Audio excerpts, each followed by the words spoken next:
right, come back to you. Trayvon, how about you? Like sandwich or something. Up to you, whatever. It could Simple. be fruit, sandwich, could be anything. Yeah, like a sandwich. Oh, okay, so sandwich. All right. Kason. We used to go to parks and they have like tables there, so we used to go eat there sometimes. And just basically any fruit you can think of, just cut up and all put in like one little thing. Oh, That's like my a favorite thing. fruit salad type of thing. That sounds fresh. Love it. Abby. Thanks to those of you coming on the microphone. Like pasta. Oh, like a hot or cold, like pasta salad or like a hot pasta? Oh, hot pasta. Hot Chicken pasta. Alfredo. Like yeah, I was just gonna say chicken Alfredo too. Like what? Chicken Alfredo. All right, Maya, how about you? Probably pizza. Mm. Pizza from where? Pizza from where though? Probably Domino's. I like their crust. Yeah, that garlic bread. It's funny how I like the old Domino's crust, but a lot of people like the new Domino's. All right, Leda. I would probably have to say the soup that my grandma makes. It's homemade. It's good. And she even has a little story to go along with it. It's so sweet. Oh, can you tell us a little bit of the story? So it's called Stone Soup. And, Oh, yeah. And the story is that there was a village that they didn't have a whole bunch of food to eat, so they all came together and they put one ingredient that they had in the pot. So and then they all got to eat. So they basically worked together to make the food, and then they all got to share it. Whoa, that sounds like a story from a book. Like a little, like I could see that like as a book. Yeah. That's cool. That'd be cool for you to make an art piece about that. Your grandma's soup. Jalen, how about you? Favorite picnic food. If you're going on a picnic, what would you want to have? I don't know.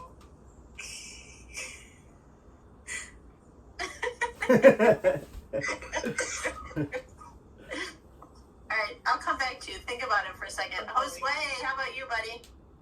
Favorite picnic food. If you're going on a picnic, what do you want to take with you? You there? Okay, mine for sure is watermelon. I love watermelon so much. So good. Watermelon? Yeah. Josue said carne asada. So I think, and then he has. Yeah. So he had similar one. Is that the type of tacos you would have picked, Bobby? Yeah, with some corn tortillas and stuff, like some cilantro or something. Oh, yeah. All right, Jalen, what'd you think? Meat on the grill. Oh, meat. Okay, got it. So not. Jalen, did you think of something? Probably strawberries. So good. Ooh, yummy. Yeah. All right. Okay, so I would like to. Oh, he's going on here. He's giving all his ingredients. Hey, real quick, I just thought of another one real quick. So when we would go to the beach and all that stuff, sandwiches, right? Like Trayvon had mentioned sandwiches. Well, we would get sandwiches, but then put the chips inside and just like crunch them. Oh, that's bomb. Telling you, I had to say that one. But yeah. So what were you saying? Well, I was just going to introduce. This is Bobby Marinas, and he is just awesome. He came and did a residency with students last spring, right before we got sent home with the pandemic. And I'm going to let him tell you his story, but I'm hoping that he's going to be inspiring for you. And you might see him around town, too, at different times. So welcome, Bobby. Thank you for coming, and I'm going to turn it over to you. Hello. What up, everybody? So, yeah. My name is Bobby Marinas. I'm originally from Robstown, Texas. Pretty much connected to Corpus Christi, Texas. Like, way down there. A lot of people know it from, like, where Selena's from, for those of you who know who Selena is. But, yeah, I'm from there. I've been up here for, like, 15 years, about, in Rochester. I came from being in Texas, dropping out of school in 8th grade, and then to coming up here, kind of just going ups and downs, you know, like finding my way along the way, and then reaching a point in my life where I decided that I was gonna take art seriously, and that was about 10 years ago, and just been going hard ever since, like nonstop, like from the bottom up, like just learning as I go, and yeah, I guess to jump right into the story, I reached the point. I was working at a factory job for like 4 years, and I was in a relationship for 4 years. The job and the relationship, I kind of entered both at the same time. And you know, before that, as a teenager, I was like in the streets a lot, and in and out of juvie and things like that. And then I got into this relationship up here, and I was in the factory, and but the whole time I was in the factory, I was like sketching, I was drawing, I was doing other things. I almost got fired for making artwork at the factory, got written up and all that, and then something like really hit me, and I just left. The way things happened, I left the relationship and I left the job in the same week after 4 years of both, and then I just like I was kind of lost, kind of wandering, and I ended up in Texas. 3 months down in Texas. I was supposed to be down there for 3 weeks to visit family. I hadn't seen my son, my oldest son. I hadn't seen him in like 3 months. It was the longest I'd ever gone, and I pretty much hit this like absolute bottom where I was just like, I was standing there and I'm like sitting there like, damn, I lost my car, I had lost my money, I lost, like, I was already off unemployment, everything, and I felt like I had nothing left to give, like the world, like give society, give anybody, because I was like, I didn't want to go back to that factory. I just didn't. I'm like, well, what value do I even have anymore? And I thought about it, and I'm like, well, I kind of made peace with like being done with everything. And I was just like, all right, well then, if I have no more purpose on this, I have no purpose on this earth, then we're good, we're done. I kind of said like bye to everybody in my head, and but then I'm like, okay, if I'm already at the point where nothing matters, right? I got nothing left to lose. Nothing. Right before that, like that, you could go one of either way. It was at the absolute crossroads, right? You could end everything. Boom, it's done. Whatever. All right, cool. Or then something else hit me, like out of nowhere. It just hit me. I'm like, all right. So if I got nothing left to lose, I'm not worried about nothing anymore. I'm like, all right, then what if I turn life into a fucking experiment? Like, what if I turn life into an experiment? What, like, to where I actually like went for everything that I thought I was capable of, like, and I'm like, okay, well, what am I capable of though? Like, what skills do I even have? So then I'm like, okay, what is the thing that I've always liked? Like, if I could live like the life that I really wanted, and doing what I really wanted to do in life, what would it be? And I just started like looking, thinking back, and I'm like, what have I always done? And I'm like, well, if I was like making stuff, I've always like making things, drawing, sketching, putting my toys together, like making like weird scenarios in my room. Like, I was like making things, and I'm like, okay, since I have nothing left to lose, why not take that one little thing, that one little sliver, and like apply all the cheesiest shit I'd ever heard in my life. Everything you put your mind to, you can do. Follow your dreams, blah, blah, blah, blah, blah. I'm like, what if that's real, though? I'm like, what if I take that art, right, that little thing, and just go as far as I can? I was like, I could always end my life later. Like, whatever, you know, you could always, like, that's the default. And I was like, okay, because I have nothing left to lose. Just go. Let's see where... That was 10 years ago, and I can't even begin to tell... Which I'm going to begin, but, like, we've gone, like, 10 years ago. From that moment... I was just like, all right, bet that's what it's gonna be. Boom, we're gonna go full throttle. We're gonna see how far it goes. Whatever. At least we can't say we didn't try. Like full throttle. So I wrote a letter to myself on the Greyhound bus. Got back over here to Minnesota, and I just started jumping into cardboard dumpsters. I didn't have canvas, no excuses. Jumping into dumpsters, no brushes. I would tie like pieces of old shirts and like just smudge things. I didn't have like any paints. All right, no excuses. I found out that they give free recycled paints at this building over here. All right, cool. And then I just started making things, and started like listening to audiobooks, taking in like watching YouTube or listening to other people who are already living as artists. And I'm like, yeah, like I would picture moments like this in my head, I'm like, yeah, one of these days, you know, I'll be able to talk about my stuff. And I'm in my sister's basement by then. It's like, man, anybody would see me and be like, nah, that dude's delusional as hell. Like, he's not, there's no way he's, like, who's telling this dude? Who's gassing him up? And it was just me. I'm like, nah, no, that's what it's going to be. And I just started making stuff.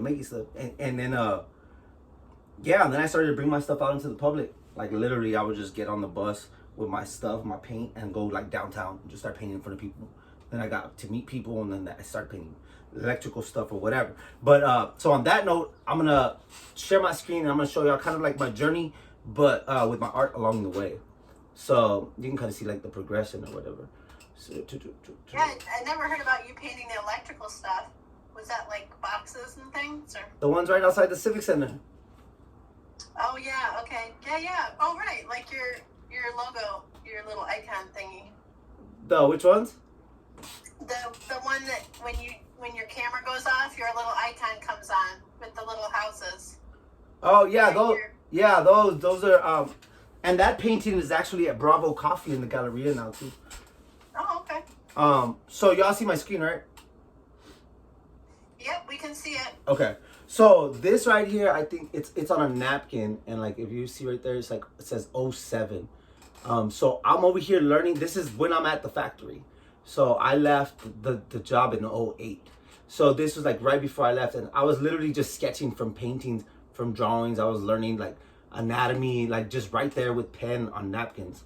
Again, no excuses, right? Just going. And this was after El Greco, who was he's Greek, but he was also living in Italy, I believe, doing his artwork.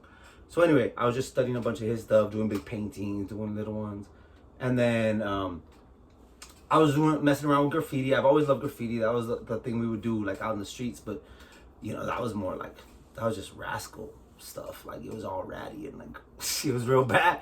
But I was trying to like fine tune all my things, all my crafts, all the styles that I liked. Then this one, I was just these were all like images I was getting off of other people, other things, not the graffiti one, but like this stuff like this. I was playing around with shade, with shadows, line work, and then this was when I started to try to capture emotion. This was in Texas. Excuse me. When I reached that point where I didn't know to stay in Texas, get a job there, stay there, away from my son, or come back to Minnesota and try to do this art thing, and I'm like right there, like torn, and I'm like, and I just like wanted to capture an emotion instead of an image. So I literally just like, I don't know what I was thinking. I just did this, and then I just made it real exaggerated. Okay, now I'm back in Minnesota. These are cardboard dumpsters. Again, paint, recycled house paints. I got, you see down there, it says 20 BM 11, so 2011. And I used to think like, oh, I have to draw just what's on in my head. Okay, so I can't really draw much that's in my head. So I was just like, all right, let me just try to get colors down, splatters, see what, I don't know. I was just messing around with stuff on cardboard, learning. Then I get my first canvas. I don't remember how I ended up with my first canvas, but I remember going to Michael's on the bus, got my canvas, went back on the bus. Everybody's coming out of high school, a bus full of students, and I'm there like trying to sit down with this big ass canvas. And anyway, I crumbled a bunch of eggshells and I put them all over this canvas and as texture. And then I was like, so trying to get into these art shows and these art walks and all these art things, I was getting denied to all of them. With this kind of stuff, nobody wanted to see that in Rochester. I promise you. No galleries, no where everybody's painting geese and all that. Nobody wanted this. So I was like, okay, well, what is like the most general thing that people like? Can I do a painting that's like? And then I was like, okay, well, musical instruments, all right. And these buildings were like super simple, but they looked all right. So I just put them all together, and I made this. Boom, that was that. And then so then I started going with this. Now this got me into styles like this. Got me into places, into shows, into restaurants, into meeting up with local businesses. And again, I was doing these paintings downtown. Like when I first got into it, I would just like take my canvas, literally my paints, my headphones, and I'm like, I don't know if it's illegal to do this, but I'm gonna do it until they kick me out. Like whatever, they're gonna kick me out, whatever. That's it, cool. And they didn't. And they actually offered me other things. But so I started to fine tune my stuff, right? I started to, okay, what's another thing? I got in this thing where I was like wanting to create these pieces. I'm like, do they mean something though? And I'm like, they have to mean something. It's like, yeah, well, the colors, all the colors, they mean something because they're like the opposite of what I went through. You know, like my growing up, like with my parents leaving each other and through gang violence, domestic violence, drug epidemics all around me, like incarceration, my friends overdosing, like, I mean, going through all that darkness, I'm like, these colors were the opposite of that. So I was like, oh, that's what it is. That's what it means to me. So then I started to create pieces like this. And I wanted to step out of the box, you know, with colors and things like that. And like, and then I would like really get down into details. Like you could see one strand of hair and it has like 3-4 colors in there, plus the white highlights and the black outlines. Yeah, and that was just me just like messing around. Even the teeth have a lot of colors. Like that tooth right there has, you know, like 5 colors. So yeah, I just started to do that. And then, like I said, I got offered to do this, these boxes. And I'm like, okay, well, what is the thing that I can do? I was like simple, like whatever. I was like, okay, well, let me do these buildings. Man, when I tell you that was the biggest mistake of my life. I painted every single one of those squares twice by hand, little brushes. I didn't know people were making vinyl prints of their paintings and getting them wrapped around, still getting paid the same amount for one box. I got paid for 5 boxes the same amount as everybody, and they were painting with big cans of house paint. I was painting with little tubes for Michael's, 2 by 2 by 2. I would bike it all the way to Michael's, all the way back when I would run out of one color, working nonstop. And then the sprinklers would come on late night and they would make all my shit drip. And I was like, oh my God. It went on for like almost 3 months. I was way behind schedule. They ended up painting them early and painting one of them that wasn't even done yet with the clear coat. I painted a phoenix on top of them. But that's when I started getting into the public art, right? So I'm out there, I'm getting the public stuff done. And then I get jobs like this to where I get to bring my graffiti back. So the other one was safe, right? Safe. The buildings are little, they're safe. Squares, colors, blah. This, I'm able to speak out more, take more chances. And 2013, right? So there's 2013. So I just started having fun with it. Started having fun. Started getting out there, started doing more public art. And then it goes back to this. Now, we go from that, right? All the colors, all the vibrancy and everything to this. Okay, now how do we do that? Well, I don't know if anybody had ever been to this place called the Creative Salon. It was downtown and it was an empty building. Or if y'all have heard of C4. It's an arts nonprofit in town. But I was on the board and I was actually the president for a bit. But anyway, we had this building, this Creative Salon.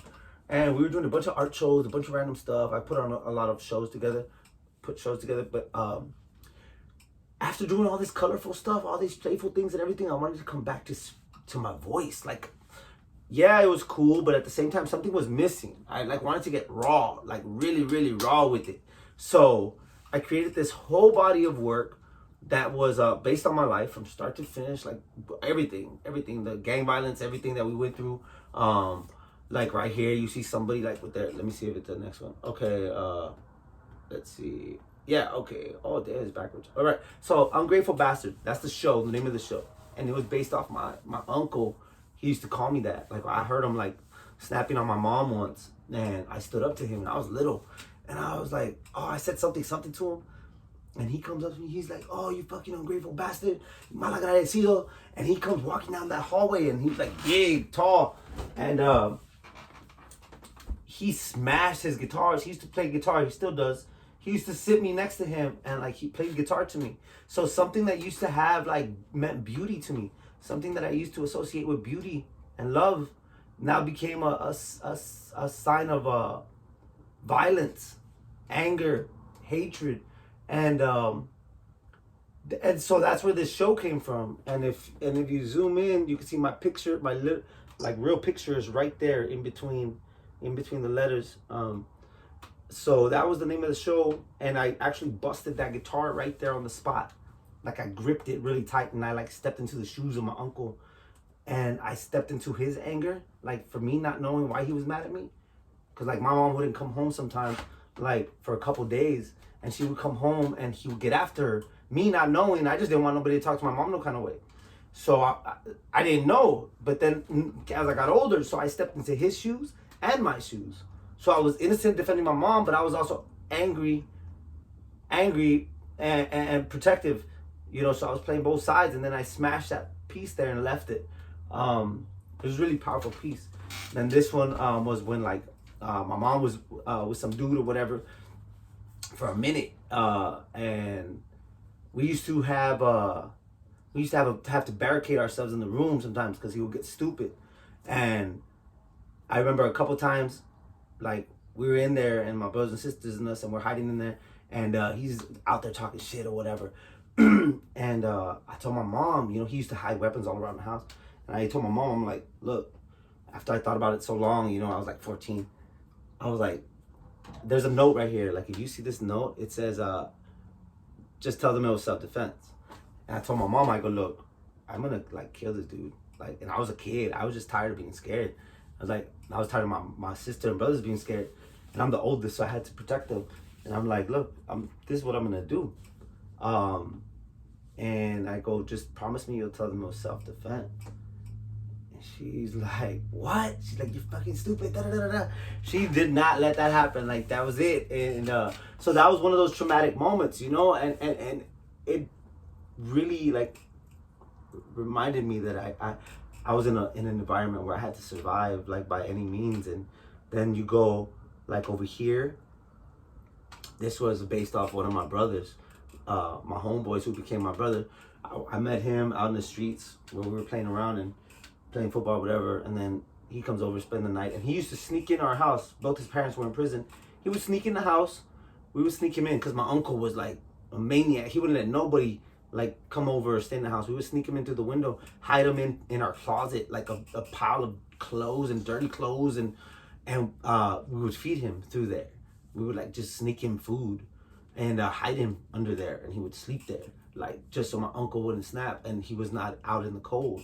So that was based on that part. So then, you know, you go back to something like this where it's like you're surrounded by violence. You're as a kid, and then you go like, then it leaks into this. It turns into, this is my teenage years. This is what I call the abyss in a book that I'm writing. I call this era of my life the abyss, because I used all that violence that I was surrounded by and realized that I had to survive. And I had to become violent if I wanted to survive in the environment I was in. My dad just got out of prison, so I was being raised with like prison rules and that mentality. So, you know, you see this dude right here getting hit. Like, that was based off of fights I was in. You see all these signs out here that represents like the gang signs that were out there. You see this handkerchief. It's called a paño. That's something that like my dad sent from prison. We would get them from prison. That's actually the literal one we had. I grew up in a one-room shack with my dad. It's like drug paraphernalia, like random stuff that I made up, like, but so that just like I went back to like talking about my story, you know, talking about my story, right? Now we're getting back to my voice, not just making pretty pictures. So then you get to this. I got a grant, right? A $5,000 grant, I think, from CMAC, Southeast Minnesota Arts Council, and I wanted to like think about what it was like for, okay, not just me personally, okay, but me, like my race, right? My culture, my heritage. I had never even tapped into none of that. Down there, we're raised with 90-some% Mexican Americans, Hispanics, and everything down there. So I never had to question it. But then up here in Minnesota, you get people from all over the world. So then you get to like see yourself again, like up against, not against, but like up beside everybody else's cultures and reality. So it's like, whoa, okay. Then it made me question mine. Like, okay, where am I really from? Like, what are my roots? Who are my people? We had never questioned it. So with this grant, I started making these big old paintings. And I'm like, well, what does it mean to be a Mexican American? Because we're not Mexican enough for Mexico. I promise you that. And we're not American enough, just American.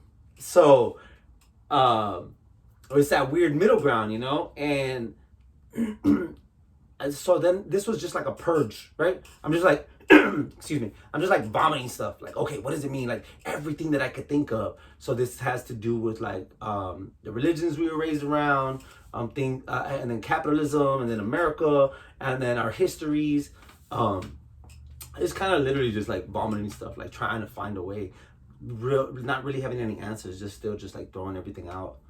And then I go back. So then it comes back to personal, right? So now, here we are. I was by myself. I logged off of Facebook, everything online, all social media, and I went dark. And I was like by myself, and I was just like thinking, I'm like, okay, all the art up until this point has been like for a certain thing. I was like, what kind of art do I really want to talk about? Now we're at a point to where it's like, what do I really want to make? What do I really want to talk about? If I'm talking about, like, if I'm making art for myself, what would it be? And I just grabbed pictures from my photo album and started like interpreting them with emotion. So like this one that you see right here is like my cousin. That's my little cuz and my son. And the reason I have the halo and the AK is because my cousin got caught. He got raided, like straight up by U.S. Marshals. They caught him with automatic weapons, drugs, everything. So like on paper, he looks like a bad dude, bad guy, boom, keep away from him, all that. But at the same time, my cuz is like, I remember him as a little kid who was like, who saw his dad shoot himself in the mouth, like when he was little for New Year's Eve. His dad survived, ended up with a bullet in his lodged in his nose for the rest of his life. He passed away though early from like drug use. But anyway, I remember that kid. I remember the kid who wanted to commit suicide, and he was in the kitchen with a knife in his hand, and I'm over there talking him down, telling him that I love him, that he shouldn't, like, you know, do some shit like that. And like, I remember the kid, he's the oldest of his siblings, so he's there providing for his brothers and sisters in you know, and just like, that's the kid I remember, you know. So that halo that I put on him is my version of him, like that innocence. Like, I know the real person. Like, he's not just, you know, you can't just judge a person just based off their paperwork or something. And I know it's a deeper story than that. And that's what I was trying to talk about. So, same thing right here with my little sister. This was based off a real picture. It's like the saddest picture I own. So we grew up like crazy, crazy poor. Like roaches that like in our cereal, like crazy, ridiculous poor. And this picture was from my sister's picture day. Of course it's exaggerated, but her shirt really like went down like that. Her collar really dragged down like that. Her pants, her shoes were like yellowing. They were white, but they were yellowing like K-Swiss. Her pant wasn't ripped right there, but I ripped it. But like everything, like it's a really sad photo. And so I wanted her to be like consumed, smothered by poverty. And again, halo for innocence, because she's always like that for me. So then we go now. Okay, I'm creating all these personal pieces. Boom, boom, boom, boom, boom. Getting some notoriety in my art career or whatever. All right. Then I have all this success, you know, quote unquote success here in Minnesota, in Rochester. And then I'm like, okay, what do I really want to do though? Now I've done festivals, I've done art shows, I've put together like 7 stages, 60 artists, organizations, all kinds, right? This is Art Blitz or whatever. Now, what do I really want to do though? After I stepped away from everything, I was like, what do I really want to do now? And I just thought about home, right? Go back home. I want to go back home with something. I want to go give back. So I made up my mind to go and do a mural, a festival, a coloring book, and a clothing line. So here's the mural, and here's the owner of that store. I'm wearing the clothing line. It says Robe. Robe is short for Robstown. And I put a heart, like it's a cotton-shaped heart, because our logo is a cotton, like a cotton ball. So I made it into the shape of a heart. And then you see the back, the mural that I painted. It's a lot of things like that are from our culture. You know, you have loteria, a lechuza. These are all like folk tales. Cascarones, these eggs that we crack. Some tacos. We have a headless turtle in our park. Somebody popped popped the head off and it stayed like that. We got all kinds of stuff. So yeah, I went back to give back, and then here's my family. Here's some of them, like not even all of them, and they have a lot of my clothes on. We came out in the newspaper. Yeah, so now we're at a point where we're giving back. Like, we're giving back. It came all the way from where I was at, and now I'm going back to inspire the kids that went through the same thing that I went through. Right? So Now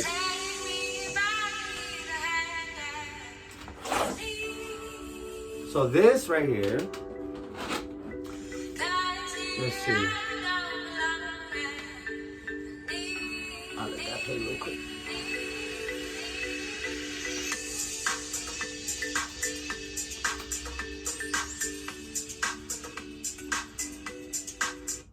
Okay, so that right there is hold on.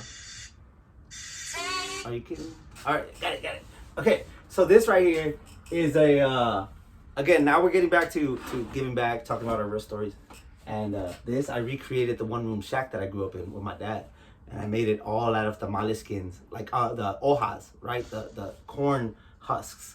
I made the whole thing out of that. I learned how to make stained glass. So I made the stained glass. I did a painting of a girl and her mother in the back.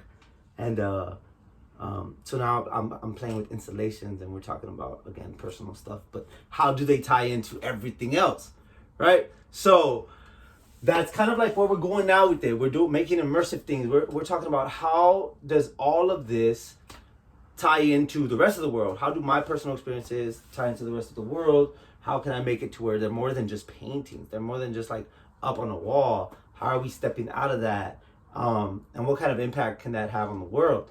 So that's where we're at now with it. And let's see. Hold on. Now, okay. So now we're back over here. We're back here. Okay, screen broadcasting. I stopped. Okay. All right. So,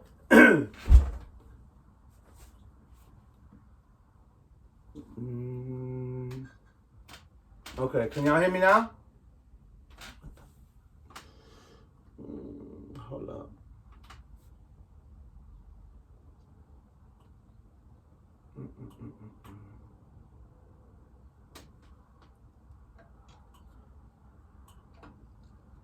No. No, what? Hold on.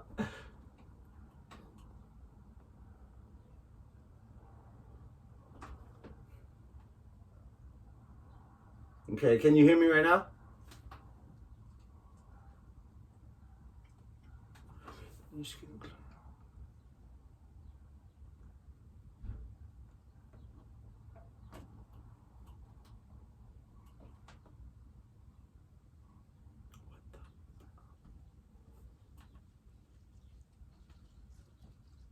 No? What?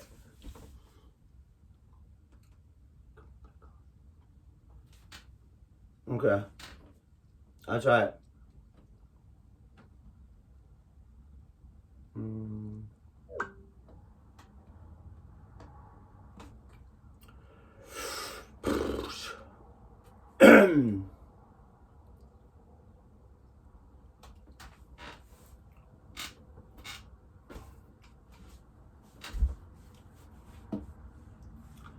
Okay. You're muted. Now can you hear Oh, me? there we go. All right. Okay, did y'all hear me at least until the end? No, we didn't. As soon as you turned on that video with the little house, the little hut thing, you cut out. So tell us a little bit about that house. Okay. Yeah, so that is pretty much where I'm at now, where we're bringing things off of the wall and making it to where they're immersive. Like, it doesn't have to be like paintings on a thing. It doesn't have to be like drawings. It doesn't have to be anything like we're thinking outside the box. So we're back to thinking like kind of like the show where I had with the Ungrateful Bastard show. Kind of back to that, but more refined, more thought out. And we're thinking about not only that, but like how we can tie all of it together. So we're talking about public art, commissions, the murals, the community impact. How do we tie all that into like all of that together? That's what I'm doing right now. And how do I keep making things that I'm like that are genuine to me, and like how do I keep my voice authentic? So one of the things about that is, remember that one with the like the Pancho Villa with the big old American flag. Okay, that was cool. I like it, but at the same time too, I felt like I was trying too hard to like be within a specific thing. Now, I try to make sure to not care that much about being perfect, not care that much about cleaning up lines, not care that much about. I care more about my voice and my story coming through, and my emotion and energy coming through than than that part. Don't get me wrong, I love learning all the technical aspects, but I like to learn them so I know when I want to use them and when I don't. Because at the end of the day, as long as my story is there, as long as my voice is in it, I'll make whatever. I'll just make whatever and I'll feel good about it. But Bobby, can I interrupt you for a second? So Yeah. we have 10 minutes left. Okay. And I do want a little bit of time for people to ask questions if they have any. So Yeah. just wanted to give you that update. Yeah, I forgot. I didn't even we didn't even cover how much time we had. All right, yeah, I'll open it up for questions right now. Oh, okay. Were you gonna tell us about that piece behind you? Oh yeah, that one's for an upcoming show I have tomorrow. I started a show called Voces y Visiones, Voices and Visions, where every month we talk about different issues that are that affect the Chicano community or like communities as a whole, and we air it, and it's has viewers all over the country now. So tomorrow we're talking about the pandemic and the vaccine and all that. So I made one that has let me see, it has a plague doctor and like skulls and this says 2020 and death rates and or unemployment, and then in these cracks, let me see, where's my, okay, in these cracks is real confetti and drawing colors. There's all those cells, all those corona cells or whatever. But yeah, so that's part of the show that I'm doing now. Again, it's still about issues that mean a lot to me, things like that. So yeah. So where can they see that show? On Facebook, Instagram, wherever, just Voces Visiones MN. Yeah. Okay.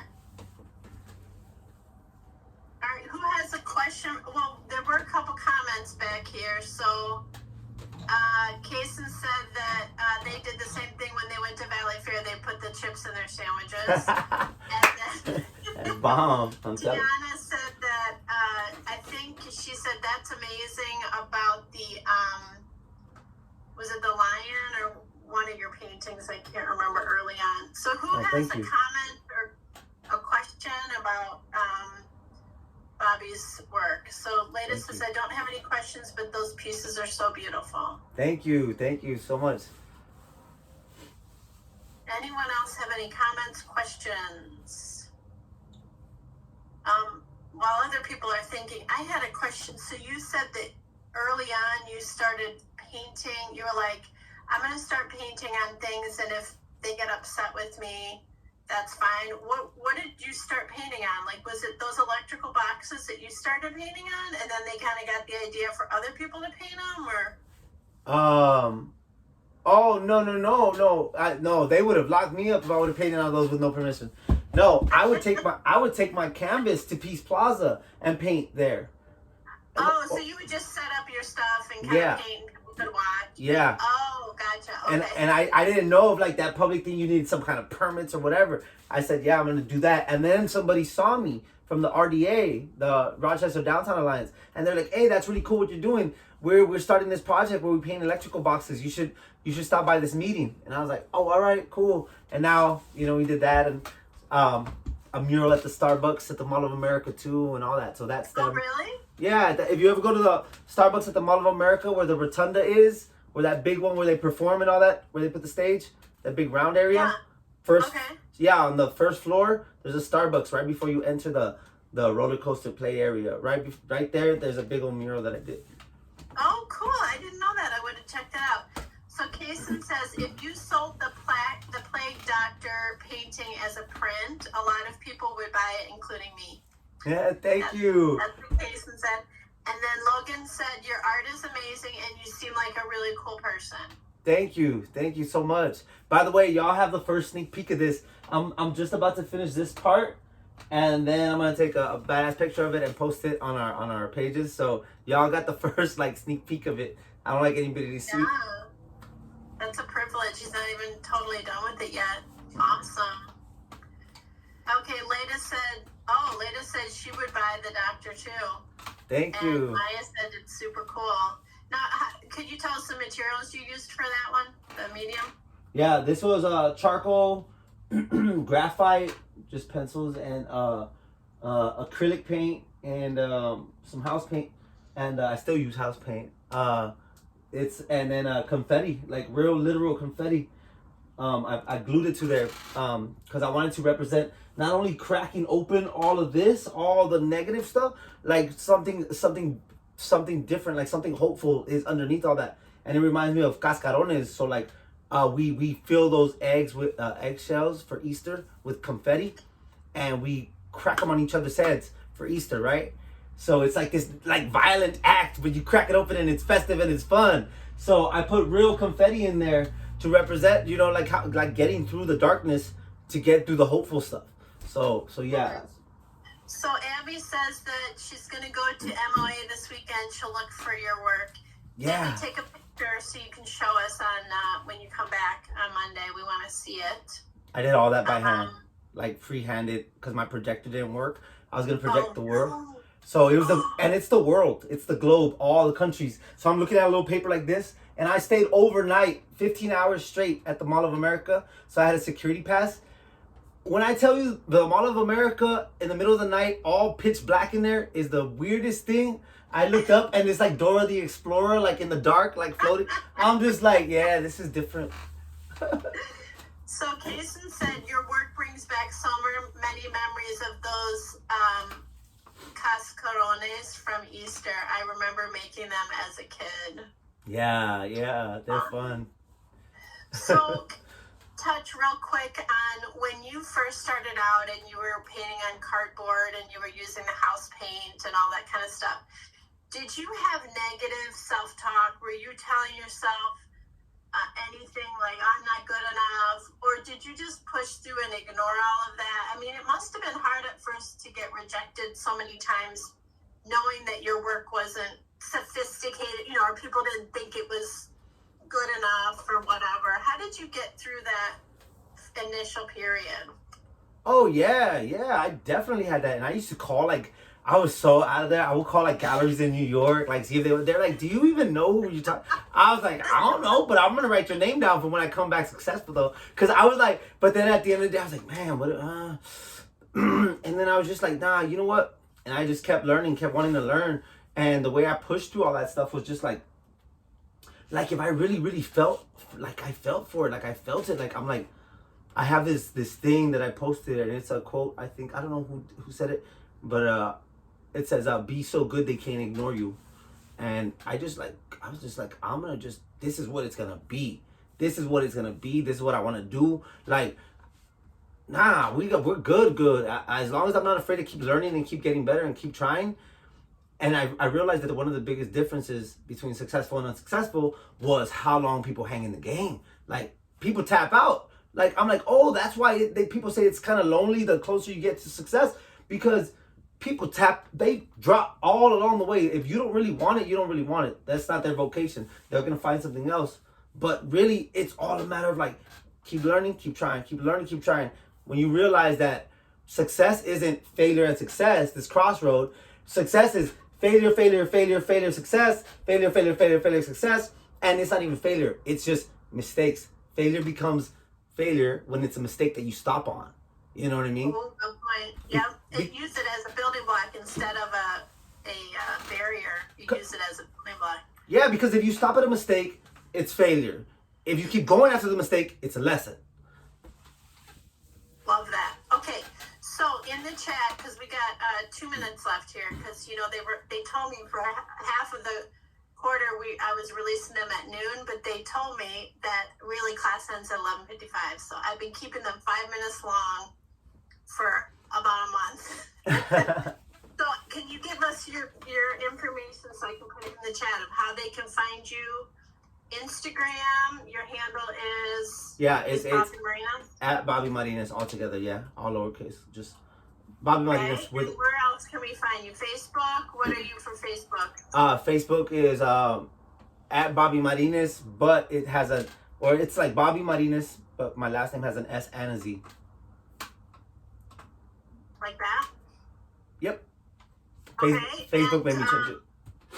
Voices and Visions. Can you tell me the Spanish spelling? Because that's probably, is it listed with Yeah. Spanish spelling or? Yeah, put at Voces VOCES all in one. At Voces Visiones is Vision ES. Add ES to Vision. MN. So There we Voces. go. Josue did it for me. Yeah, Voces Visiones. Yeah, there you go. Yep. Thanks, Josue. Okay, so if they just search that up on Instagram or Facebook, they should be able to find, and that's your current show. Yeah, and Is that tomorrow like we'll an be live. ongoing thing, or? Yeah, every month. Yeah, we're gonna have different topics every month. We're gonna let any artists that want to submit artwork so they can post it on our website. We have so many cool things coming out. We got merch coming out for it. But I'll be live tomorrow talking to doctors from Mayo about the vaccine and all the craziness. But y'all see me What on time are you going live? 6 p.m. Yeah, we have an event page and everything. And Oh, so thanks, are Trayvon. you saying that? Okay, so Trayvon says that he follows you on Instagram. Awesome. Naraya, I know Naraya has a ton of art that she is wanting to get out into the world. Some of the rest of you too, probably. Send it to Bobby. Go ahead, send it to him. Yeah. You might be like, yeah, let's put it on the website. Oh, and Go for it. not only that, I already started talking with people, and of course I got to keep an eye on the CDC, the parameters or whatever about the pandemic. But we already started planting seeds for as soon as we get the green light to where we can have a nice, safe arts festival. Like literally, we already have media, we already have a couple of restaurants, we already have artists, organizers, musicians. Everybody's already, pretty much the whole thing's already together. It's already ready. It's just a matter of when we're gonna pull the trigger and how many loops we got to go through and permits to where it's like safe within guidelines. But yeah, we're already planning. So if y'all have any artwork, anything y'all want to do, any ideas, music, poetry, spoken word, whatever, yeah, send them for sure. So Bobby, last parting words, something that you would tell these young people to give them inspiration and to encourage them. What would you say before we let them go to have their lunch? Don't be afraid to be real as fuck. Be yourself. Authenticity. You'll never go wrong with your story. You keep your story, your energy, your emotions, anything that's truest to yourself. Because that's something that no one can ever take. Once you find your story and once you own your story, your voice, no one can take that. You're in your own lane. There's no competition, nothing. Like, just stick to you, your story, your voice. That's going to reach other people. That's like, don't try to lock down a style too much. Don't worry about too much. Experiment a lot. Hang in there. Like, things come out the other end. The more that you work, the more you hang in there, that's it. And just stick to yourself, stick to your voice. Definitely. All right. Thank you. And Yeah. it was awesome having you here as always. All right, everyone. Yeah, it was fun. We'll see you guys tomorrow. If you want to say anything to Bobby, you can come on the mic or you can go in the chat. Otherwise, you are free to go. Bye, guys. Have a good rest of your day. Thank y'all. Thank y'all so much. Bye, Lena. Thanks. Naraya says your art's really cool. Abby says goodbye.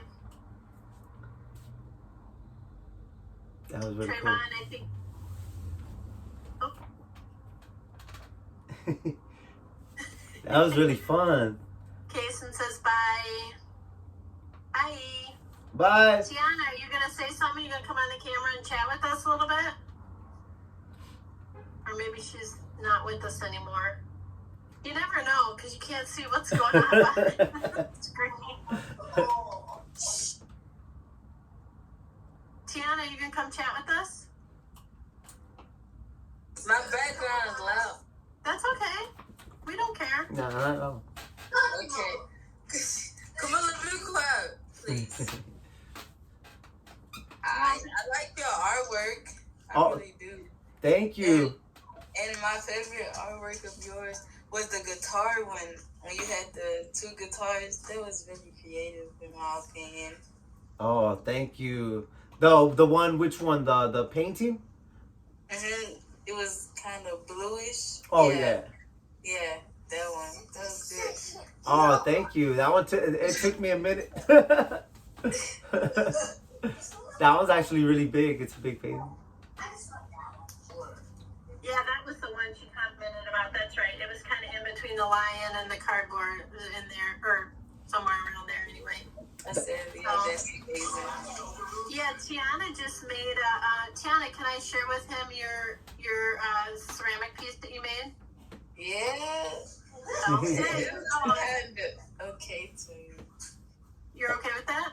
Yes. I've never done Okay. ceramic. So, Tiana is like my best student.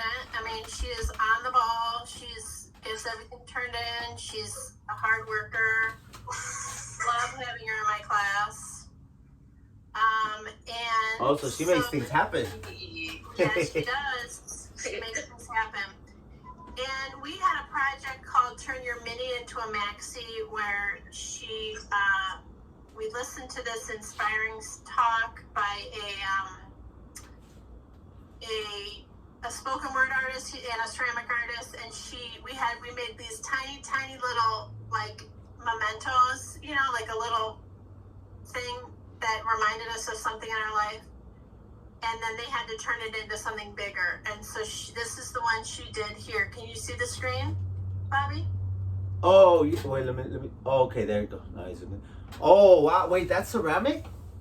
Yeah, so this is ceramic. And you want to tell them a little bit about it, Tiana? How you made it and what it's about? You said make something that is like it explains you something like that, and I felt like that I put my religion and the book of life is the good and evil, and now I want to make it as a lucky piece. So when I get my apartment, I'm gonna just put it maybe in my car or sometime in my house. I feel like God is with me with that sculpture. Oh, I love that. I love that. Look at how you did the book. It's just so cool how it's like you can see the pages. You can see the individual pages. Yeah, I didn't question it. Yeah, I didn't question it at all. Like I could tell it was a book like right away. Yeah. Yeah. Me too. And so she painted it with underglaze, the white underglaze and the blue underglaze, and it hasn't been fired yet. So it'll get fired, and then she can decide if she wants to do a clear, shiny glaze on top, or just leave it like that. So, she really took this project and she did exactly, because I said you can do anything. Awesome. What? The glaze would be awesome. You like that idea? Okay. Because, a lot of people are making pots like cups or bowls, but she went with more sculptural, which I love. So, yeah. Yeah, no, I really like that. That's really cool. See, and that's what I was talking about too. Like, I love the fact that y'all work a lot with ceramics. Like, it brings your idea like into space, like out into the space, rather than just put it up against something. It like brings it into the space, and the fact that it's significant to you like that, I think that's really, really great, because that's one of the beautiful things about art. Yeah, no, it's really, really great. Because if you think about it too, like that's like at the church, like in church, like they have like sculptures and statues and paintings, even the architecture. Like it's like creativity goes hand in hand, So like I think that's really, really cool. Yeah. Churches, I think, were one of the first places that really supported the arts way back. Way back. Yeah. They would pay artists to come, and so awesome. I'm so glad, Tiana.